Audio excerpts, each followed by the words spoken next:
Alistair Campbell says he no longer wants to be a Labour member, claiming the party is facing an existential crisis due to poor leadership. Tony Blair's former spin doctor had been set to challenge the party's decision to kick him out after he voted Lib Dem in May's EU elections. But in an open letter to Jeremy Corbyn, he said he did not want to return. He said Labour had been taken over and it was time to stop pretending it was the party it used to be.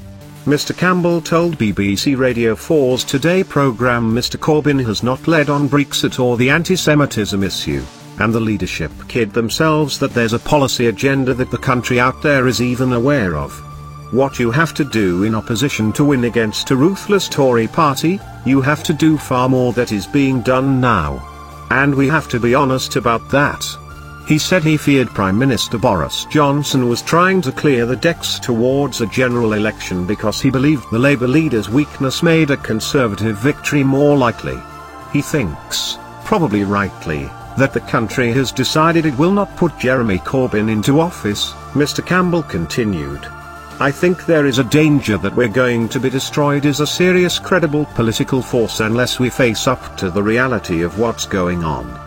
Asked whether he would join the Liberal Democrats, he said he was not close to other parties and had not yet decided who to vote for at the next election. In his open letter, he said he hoped to one day rejoin a party that genuinely appeals to the many not the few. Labour said at the time his expulsion was automatic because he had admitted voting for another party.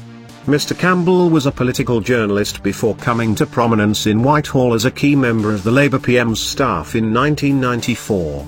He served as Mr. Blair's chief press secretary until 2000 and was a controversial figure, heavily involved in policy, including over the Iraq War. Since leaving government, he has opened up about his struggles with depression and alcoholism, and works with a number of charities.